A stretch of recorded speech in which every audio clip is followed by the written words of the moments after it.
Hello, everyone. Today, we're going to dig into the key findings from a really important Asia Democracy Research Network report. It gives us a data-driven look at how social media disinformation is becoming a major challenge to democracy all across Asia, and we'll do a special deep dive on the case of Japan. Okay, so here's how we're going to break this down. First, we'll look at the big picture across the region.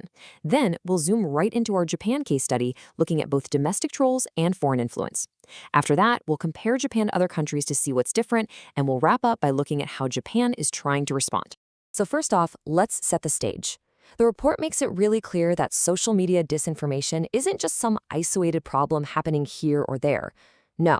It's a systemic challenge across the entire continent, and it's being used as a tool to erode public trust and drive people apart. Now, to get from just knowing there's a problem to actually doing something about it, the research really focused on one central question. Who exactly is spreading all this stuff? Identifying the key players is the absolute first step to understanding what we're up against. All right, so with that bigger picture in mind, let's zoom in on our primary case study, Japan. We'll start by looking at what's happening right there on the home front, which, as you'll see, is a pretty unique model of information manipulation. One of the key groups you need to know that is the Neto Uyoku. Now, these aren't paid government agents or anything like that. They're a loosely connected online community of right-wing activists. The report suggests they're driven by a mix of ideology and a sense of grievance, and they are incredibly active in pushing anti-media and xenophobic narratives. But here's where it gets really fascinating. This isn't just some random, disorganized online chatter.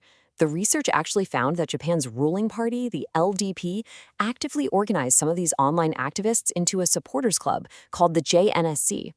We're talking about a volunteer group of almost 20,000 people, which really starts to blur the line between grassroots support and a coordinated messaging operation. So, you might be wondering, how do you actually prove something like that? Well, this wasn't just about collecting a few anecdotes. The researchers used a method called quantitative text analysis, which allowed them to scientifically and systematically map out the JNSC's identity and political agenda based on their digital trail. So what they did first was scrape the public Twitter profiles of these JNSC members. And when you just look at the most common words they use in their bios, wow, the picture becomes incredibly clear.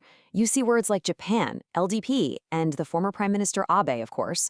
But just as important is the word masugomi, which is a slur for trashy mass media. This statistically confirms that they share a deep-seated distrust of the mainstream media. And this visual just illustrates the data perfectly. They took it a step further and ran what's called a correspondence analysis. Think of it like a map that shows how ideas relate to each other. And what it reveals is two very distinct clusters. On one side, you have all their in-group words, like Japan and conservative. And on the other side, all the out-group words, like foreigners and left-wing. It's a textbook us versus them worldview, visualized with data. All right, so we've looked at the domestic players. Now let's switch gears and talk about covert foreign influence, because the report also dug into how outside countries are trying to manipulate the information space in Japan, often by hiding behind what look like normal domestic news outlets. The investigation zeroed in on a news portal called Record China. And here's the really critical part. Its articles don't just stay on its own website. They get distributed through huge news aggregators like Yahoo Japan. That gives their content a massive audience and, frankly, a stamp of legitimacy that it might not have otherwise, since people aren't checking the original source. So the researchers had to do some real digging to follow the money, because the ownership structure is designed to be confusing. What they found was this deliberately hidden three-layer setup. You've got the company registered in Tokyo. Its majority owner is an individual named Yan Jiano. And who is he? He's a member of the CPPCC, a body that's run directly by the Chinese Communist Party's United Front Work Department, which is their main organization for foreign influence ops. And if you need a smoking gun, well, here it is. This is Record China's own official Facebook page, reposting a documentary straight from China's state-run broadcaster, CGTN. And what's the documentary about? It's pushing the CCP's official narrative that justifies its human rights abuses in Xinjiang by painting Uyghurs as terrorists. This is pure state propaganda being laundered through what looks like a Japanese news site. Right, so this wasn't just a one-off post. To see if this was part of a larger strategy, the researchers analyzed over 5,000 articles from Record China in just a single year. And no surprise, the data revealed a very clear and systematic editorial pattern that lines up perfectly with a foreign influence campaign. Just take a look at the data on how they cover South Korea.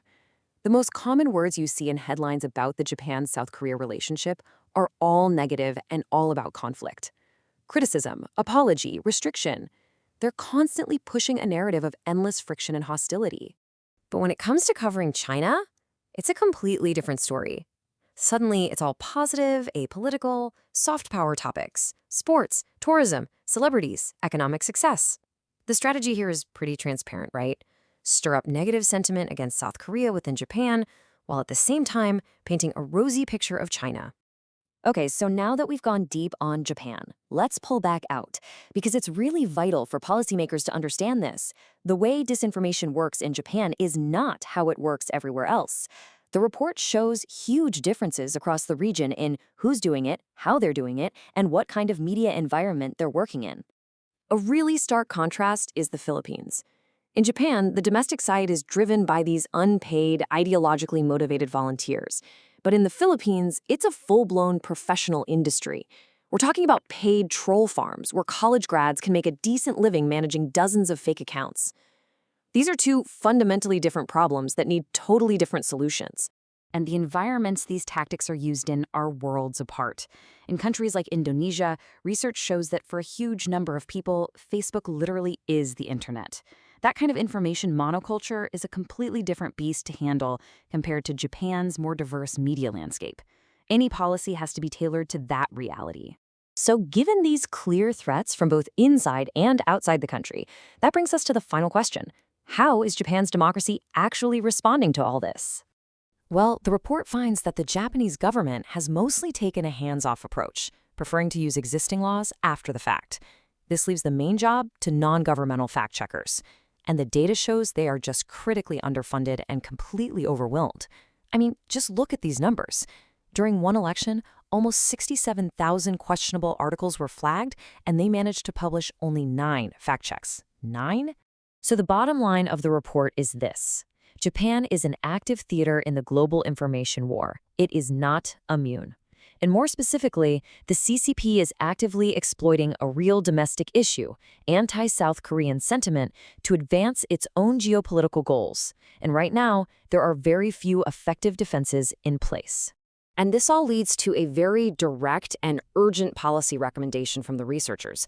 They're essentially saying that policymakers in both Tokyo and Seoul have to be acutely aware that the tensions between them are being deliberately inflamed by a third party. And that leaves us with a big lingering question, doesn't it?